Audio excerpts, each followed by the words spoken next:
Welcome to the deep dive. Today we're really digging into something quite different in learning. It's called learnography. That's right. Our sources are describing it as a very brain-centered way to learn. It seems to push this idea of learning like a scientist. Exactly. We've looked at material that breaks down learnography's, well, its foundation, and it really rests on two pillars: neuroscience insights and, interestingly, motor science principles. Motor science. Yeah, so it's not just about, taking information in. It's about actively building that knowledge so it actually sticks. Okay, learn like a scientist. I like the sound of that. But what does that actually mean? In practice, within this learnography system. Well, it's a fundamental shift, really. You move from just passively getting facts dumped on you Right, like in a standard lecture sometimes. to being an active builder of your own understanding. Think like a scientist in a lab. You, as the learner, you adopt that same approach. So observing things closely, asking questions. Yes. Observing, questioning, experimenting with the ideas, and actually making your own meaning out of the material you're working with.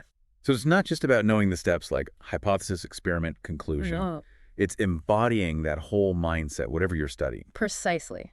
Whether you're wrestling with, say, a tough math concept, or analyzing literature, or trying to get your head around history, the idea is to think like that scientist, To investigate it yourself. to investigate, to build your own framework, not just sit back and absorb. Okay, that definitely sounds more engaging than just staring at notes. Yeah. How does learnography actually make this happen, though? What are the kind of building blocks? Right. So it often starts with something called the source page. Source page, okay.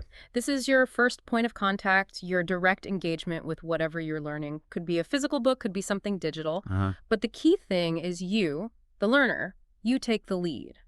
You identify the main topics, figure out the tasks yourself. So you're not just given a summary. Exactly. You have to mine it. And that process itself sparks curiosity, gets your critical thinking going right from the start. It builds data literacy too.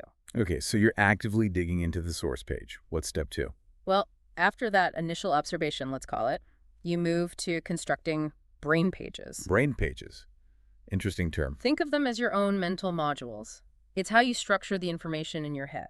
My personal notes, but more structured. More structured, and crucially, it's the act of creating them, connecting the dots, seeing relationships that really leverages how our brains naturally organize things. Okay. This helps build long-term memory, deeper understanding. It's sort of like a scientist forming an initial hypothesis based on what they've observed. I see the parallel. Observe the source page data, then build your brain page, your mental model, your hypothesis. You got it. And then you take that hypothesis and test it. That brings us to the zeidpage. Zeidpage, right. This is where the experimentation happens. It's your space to actively apply what you think you've learned. What do you do on a Zeidpage? It could be solving problems, maybe writing out explanations in your own words, drawing diagrams to see it visually. It's all about testing and refining those mental models, those brain pages you've built. So if it's math, you're doing problems on the Zeidpage. Exactly. Yeah. Or for literature, maybe writing a short analysis. For history, perhaps sketching out a timeline and explaining connections. You're putting your understanding through its paces. Like a scientist running the experiment to check the hypothesis. Precisely. And it's not just a one-and-done thing. Learnography talks about thalamic cycloside rehearsal. Whoa, that's a mouthful. Cycloside rehearsal. Yeah, think of it as revisiting, refining, repeating. You cycle back through your brain pages, test them again on the zeidpage. It's iterative. Like repeating experiments for reliability. Exactly like that. You're reinforcing the learning, making it stronger. And this constant refinement helps develop what they call the zeidstream. Zeidstream. What's that? Sounds like flow. It is, basically. It refers to a really fast, smooth, almost automatic flow of that knowledge you've built. Effortless recall. Pretty much. It's the result of strengthening those neural pathways through that rehearsal cycle. Recall becomes faster, more accurate. You just know it. That's definitely a goal, isn't it? Having it right there when you need it. Now, you mentioned motor science earlier. Our sources seem to stress motor activities like writing and drawing. How do they fit into this scientific learning? Right. This is really key to learnography. Doing things physically, like actually writing out your brain page notes or drawing those diagrams on the zeidpage, it's not just busy work. It feels different when you write something down. It is different neuroscientifically speaking. Okay.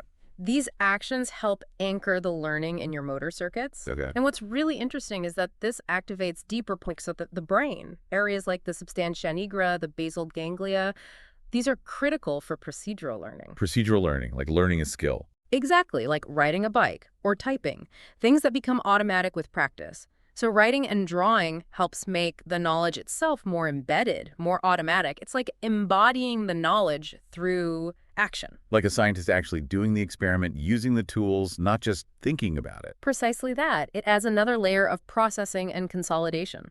Makes a lot of sense. Now, the sources also bring up this idea of a miniature school.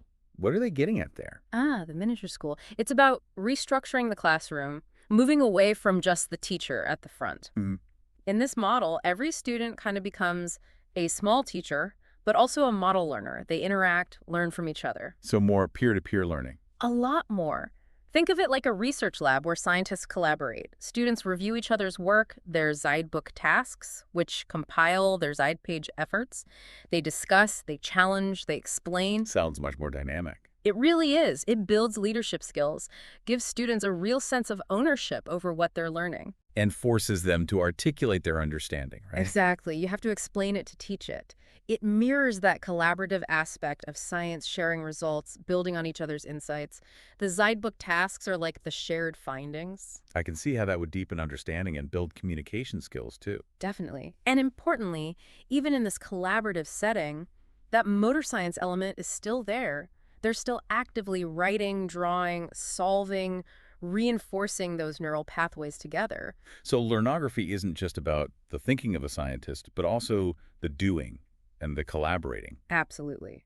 Activating those deeper brain regions through doing makes the knowledge more procedural, more ready to use. It's not just abstract information anymore. Now, we've been using this learn like a scientist phrase, and it might make people think, oh, this is just for science class, biology, physics. Right, and that's a really important clarification. The sources emphasize this isn't just for science subjects. While the scientific method is a good analogy, the core idea is active learning, learn autonomy, building knowledge, asking questions. These apply everywhere. So you could use this for history, literature, languages. Absolutely. It's about shifting away from passive reception to active construction, no matter the subject. So a history student might look at primary sources like a scientist looks at data. Exactly.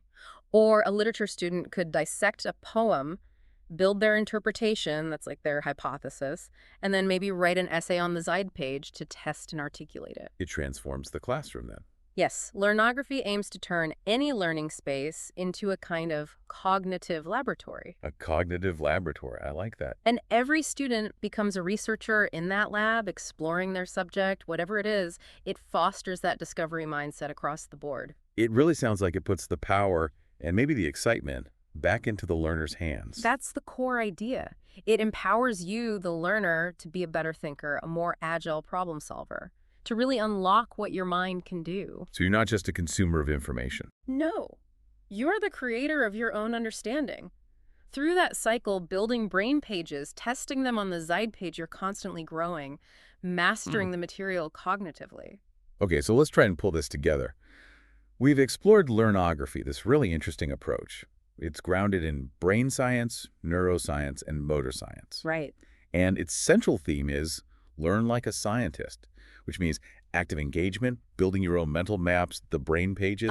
Testing them through application on the zeidpages. And using physical actions like writing and drawing to really embed the learning. That sums it up well. And the whole point is to turn you, the learner, into someone who actively builds knowledge, who stays curious, thinks critically, and actually retains what you learn long term. It really makes you think, doesn't it? Yeah. How could you apply some of this yourself? That idea of observing carefully, building your own mental model, your brain page, and then actively testing it somehow in your work or anything new you're trying to learn. Yeah, it really highlights that potential we all have, to be the scientist of our own mind. Always exploring, questioning, building a better understanding for ourselves. A really powerful thought to end on. And if you are curious and want to look deeper into this, the place to go seems to be the Tactile page for more on system learnography. Definitely worth checking out. Thanks for joining us for this deep dive.